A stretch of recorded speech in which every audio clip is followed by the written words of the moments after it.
Wouldn't it be great if you could winterize your sprinkler system yourself? It would save you $100, $250. Well, you can. I'm going to show you how I winterize my sprinkler system. But first, quick warning. This video is intended for entertainment purposes only. This is just how I winterize my sprinkler system. I will not be liable for any damages or injuries. First thing we're going to do is shut the water off to our water irrigation system. Could be located near the supply line, or it could be located closer to the sprinkler system. Find it and turn the valve. Next, we'll locate where our blowout valve is. We'll open up the spigot, let the water out. We'll leave this valve open. The next valve we're actually going to close completely.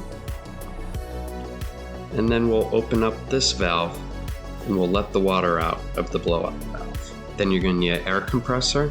I have a 175 psi air compressor with air hose, 25 gallon. You can do it with a lot smaller air compressor. And you want to fill it up, and I like to set mine at max 80-90 psi.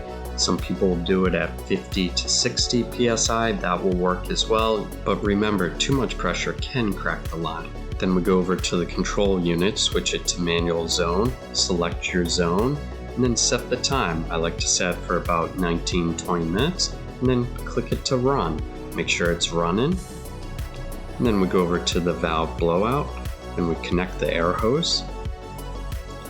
And the sprinklers should start going off. And it'll be pushing the water out, and then you'll start to see some white smoke. That's when the air is coming through, but you want to make sure all the sprinklers are completely empty. Some of them will still have water. And then once they switch to smoke, then you're pretty much all set. If you have a little water in the systems, it's okay as well. Now I leave the air compressor running as it's emptying the sprinkler lines, and then once it loses pressure, then I go disconnect the air hose and fill the air compressor back up. Wait till it's completely full, and then I'll select a new zone. Switch it to manual zone, select your zone, and set the time for about 20 minutes. Then click to run, make sure it's running, and then hook up the air hose again. Each zone is going to take about 5 to 10 minutes to blow the air out, and about another 5 minutes to fill up the air compressor. So if you have a lot of zones, I have 11, so it can take some time.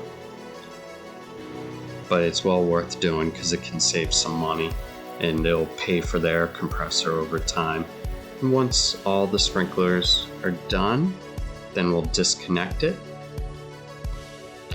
And then we go over to the control units, switch it to off. If you have a plug on it, you can unplug it, or do what I do. I open it up, and then I take the fuse out. I set the fuse inside, and then I close it. I do this because mine's hardwired in. And then I go over to the valves. I'll have this one half open. And then the next valve, I'll switch this one to half open.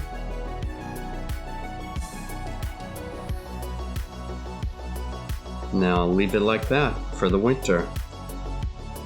Well, I hope you enjoyed this video, and if you did, think about subscribing to my YouTube channel. Thanks for watching.